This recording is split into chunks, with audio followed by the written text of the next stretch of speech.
Pesach preparations. Pesach is a heavy holiday. It also has an incredible amount of spiritual potential and growth. But how much of it is physical? So much.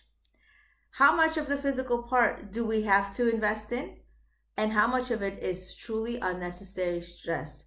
Join me. My name is Leah Abramov. Awaken awareness of your greatness and potential with being and becoming. Stay tuned for more.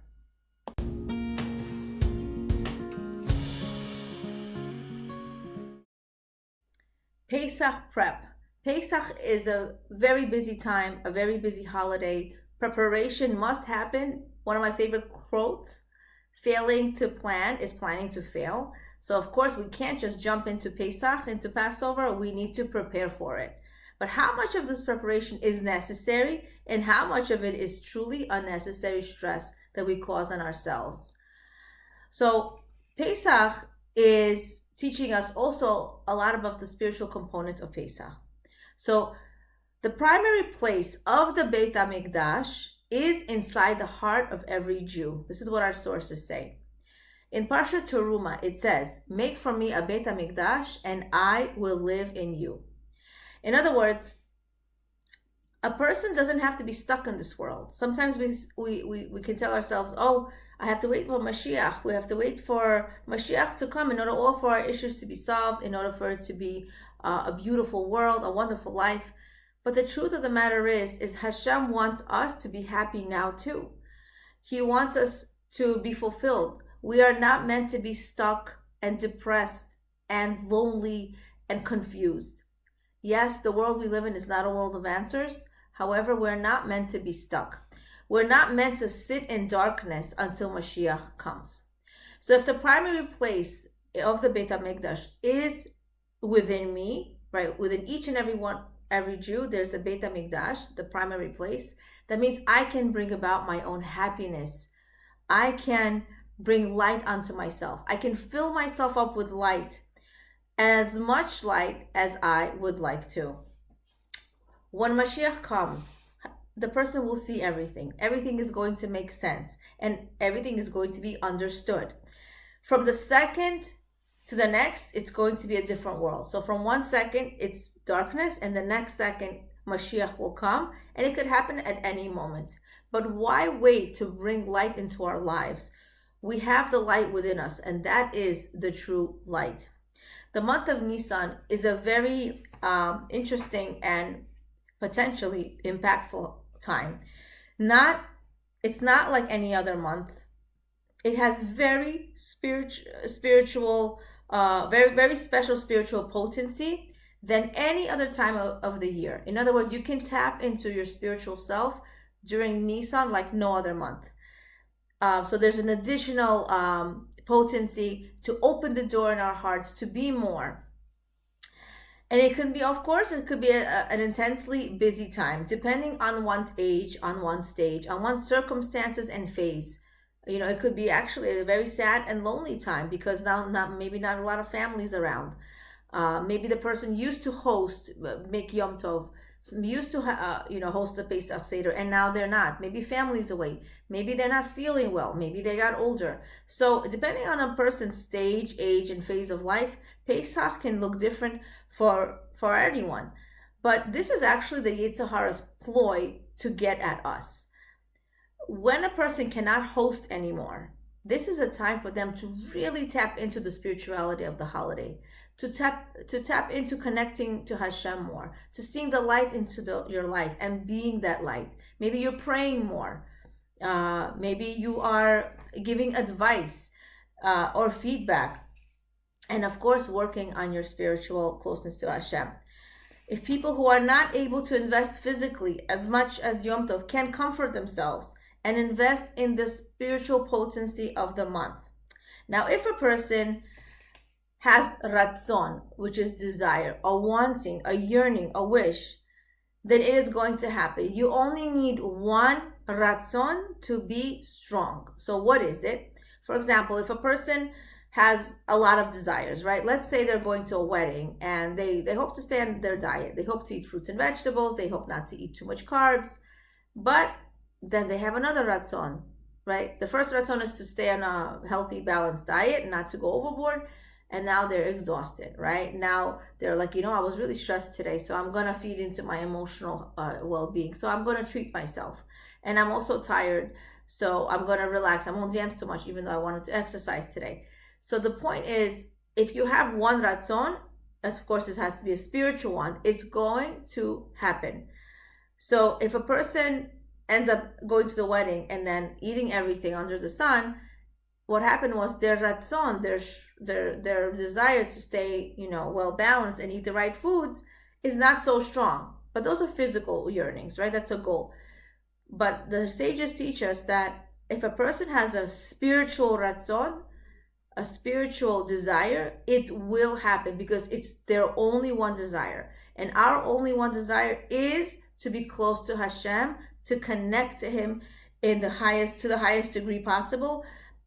More than ever before. So a physical wanting, it doesn't mean that it'll happen if a person wants something physically, because really physical desires are really up to Hashem, right? If Hashem wants you to get that job, if Hashem wants you to maybe lose 20 pounds, of course you can do as much as you can, but it also depends on a lot of circumstances. It's not just your will. So Hashem really decides on a lot of different things. But we want Hashem to give us opportunities to do mitzvot, to connect to Him. How do we connect to Hashem? By doing mitzvot, right? Pesach is a time that we do so much. It's time for us to do it with more love to our families. It really starts with our families, starting with the members of our family. We want to ask Hashem, please Hashem, send me opportunities, send opportunities my way so that I can accumulate more merits. I can accumulate more rewards. We don't just do it for the rewards, because we just get that connection with Hashem, and it's so incredibly beautiful. During Pesach, we ask questions, and we give very, very good answers, and we need to ask questions. However, we need to also remember that the world that we live in is not where it's at, right? This is just a temporary place, but there are answers in this world as well. But when there aren't any answers, right, chas v'shalom, unfortunately, there's people, God forbid, who suffer, and they're good people, righteous people, and they suffer terribly. And it doesn't make sense, because this world just doesn't make sense. Sometimes we just don't have answers to things. So the answers will be clear when Mashiach comes, but we don't have to wait. We can bring comfort and light into our lives, knowing that Hashem knows what He's doing. So we ask a lot of questions during Pesach to remind us that there is an answer to everything. Maybe it's not going to be answered in this world. It will definitely be answered when Mashiach comes. And I don't question things. I don't ask things for things that I don't see. I don't try to understand, right? Your brain can only understand so much. We are not Hashem. If we are able to understand everything, then a person can say, oh, I could also be like Hashem. God forbid, right? We're not. There's only one Hashem, one God. So I need to believe, and I need to forge ahead. I need to go on. I need to continue with my circumstances the best way possible. So now I'm going to share with you my own tips on how to reduce unnecessary stress while preparing for Pesach. Remember, Pesach is not spring cleaning. If you're in the stage of life where your kids are bigger, or you have help, or you have more time and energy and desire to do it, go right ahead. But you don't need to tell the whole world that you're spring cleaning, because just because you're spring cleaning doesn't mean the whole world is spring cleaning, right? If you're able to do it with happiness, go right ahead. And as you're cleaning, think about all your negative traits. And we all have traits that are negative, right? Some are smaller, some are bigger, some are really things that we really want to work on. But as you're cleaning and removing all the garbage and the dust, remember, it's so important that this process is just as important as the holiday itself. Meaning my cleaning is just as important as finally me sitting at the Seder and making all the brachot and having a beautiful table and tapping into the spirituality of the holiday. It's just as important, cleaning off the dust, getting rid of things. We learned this from our Torah, that the process is important, just like the product, just like the end, the means to an end. The means are so important. The way you do things is just as important as the end. Now, we don't cause the end to happen, whether we have a Seder or not. That's Hashem. But the process is up to us. And The means is so important. So we want to be, my suggestion is when you're cleaning up, do it in a way where you're thinking about your negative traits that you overcame this year, and ask Hashem for help in overcoming your traits that you have now that you want to work on, whether it's to become more patient, more calmer, any character trait that you want to work on, whether it's in a particular situation or person. We all have, things to work on. It's a lifetime of work. No one's perfect. So there's always something to work on. And it's actually true happiness. When you work on yourself and you overcome even the smallest amount, that is true happiness. Happiness is working within ourselves, is our inner work. Okay, so remember, ask Hashem to help you get rid of your Yetzer Hara, your chametz. So that's really, really, really going to make your cleaning process enjoyable. You are doing what you're doing anyway.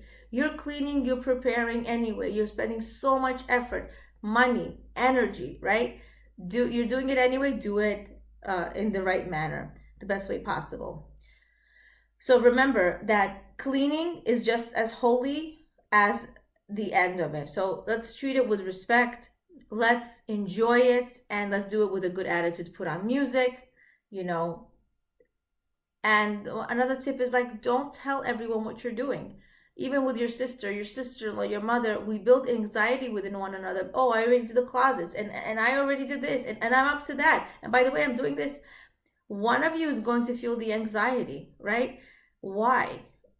So it causes anxiety, unnecessary stress, that just don't talk about things. Personally, I keep conversations very short. I don't talk to a lot of people during this time, and I talk about the weather. So, like, oh, the weather's nice. How are things? Great. Okay, have a great day. Don't do that, because what happens is you just build unnecessary anxiety within yourself, and it's unnecessary. So I always say also, I'm not going to cancel Pesach this year. So when someone asks me, how's your Pesach prep going? And of course I want to say, like, I want to deviate the conversation, but like, I'm making a joke. I'm like, I'm not going to cancel it this year. They kind of like start laughing. So we're not going to cancel Pesach. So the magazines have new recipes, lavish, gorgeous tablecloths, and amazing arrangements on the table set. It's all gorgeous. The magazines also need to make parnasa. They should be zoche. They should have parnasa. However, we do not need to do what the magazine says. It's okay if you cook the same cuisine as you did last Pesach. Nobody's going to even fire you from the kitchen. You will not be fired, right? Pesach is going to happen. You are going to be the cook. It doesn't mean you're a bad mother. It doesn't mean you're a bad housewife or host because you don't have a new recipe this year. The recipes are amazing. Do it if you're doing it with happiness. If you're doing it because you have time, you have the creativity, go ahead. But let other people enjoy being around you and not want to send you very far away, right? When we are preparing for Pesach. So it's very important that you don't have to do things that you don't have to do, right? So it's also a good idea to shop closer to the end of the day. You don't want to shop during, bright hours if you don't have to. Really try to get a babysitter. Try to go when, all the mommies are pretty much home with their kids during bedtime. And the stores are open later during Passover time. So go shop when there's less people around. Give people benefit of the doubt. People are stressed. It's a very busy time. The way we love each other is the way Hashem loves you. Maybe people don't put their shopping carts back. Maybe people are being pushy or edgy or stressed. It is a stressful time. It's a busy time. It's naturally stressful. This is a good kind of stress, getting ready for Pesach. But the unnecessary stress is things that we could, hopefully lessen. Maybe going shopping at a time when it's less crowded. Even if you have to take, a few hours to do that and get a babysitter to watch your kids. So we don't want to complain about bracha, right? When the shopping supermarkets are full, and and you're in line, and there's so much to do. It's bracha. When World War II happened, we had so many tragedies. It was such a horrific time for the Jewish people. So many people passed away, and they wore Jewish stars. And the Jewish stars, some sources say, the Jewish stars morphed into yellow school buses. So now the school buses are packed. The Jewish people have, thank God, multiplied. Our population should grow. We're a very small number compared to the rest of the world. But the point is that we should not complain about bracha. It is a blessing to be here. It's a blessing to see a lot of people in the supermarket. It's a lot of people in traffic. It's a blessing. They're making the holiday happen. They are healthy. They are well. They're able to do. They have money. And this is what we complained about, unfortunately, during COVID time when we didn't have this. We couldn't go to each other's homes. So we know how it was like, right? We don't want Ghost Town to happen again. You don't want to complain about bracha. When you see busyness, say, Hashem, may I be zoche, may I have the merit to bring Pesach in next year with this busyness, with me hosting, with me being healthy, if you're in that stage of life. And if you can't, then Hashem helping to be healthy, to celebrate Yom Tov, to be there, to tap into the spiritual part of the holiday even more. You know, I personally have a story where I was shopping, I was out and about, and there was a woman in front of me, and she looked like she was, around 60 years old, and I couldn't see like the lower part of her body because my shopping cart was in front of her, and I was a little bit annoyed because she was taking, I think it was chips or something, or cookies, I don't remember, and she was taking her sweet time, and I was in a rush, and I was waiting. I tried to look patient, but I was annoyed inside, and I was getting more impatient. And then I moved my cart and I saw the other half of her body, and one of her legs was, she was wearing pants, and the other one was in a brace. And I immediately, I softened up, and I was like, wow. And it really just enhanced my patience even more. And I learned a lesson. And the lesson was to show kindness, compassion, and patience to others even more, even when we think they don't need it. Sometimes we don't see someone God forbid, in a handicapped way, physically handicapped. However, what if it's a mother who's just thinking a lot, or worried a lot, or going through a stressful time, or anyone, right? You don't know what's going inside a person. Maybe they're not being considerate, or they're not being fast enough. Maybe they didn't put their shopping cart back. Okay, so they're not thinking. Maybe they're going through a stressful time. But this is a time where we love each other even more, have compassion, have kindness, and hopefully tap into the whole spiritual and physical part of the Pesach with love. Appreciating some of the insights of Rebbetzin Esther Baylor Schwartz, Leah Abramov, being and becoming. Awakening awareness of your greatness and potential.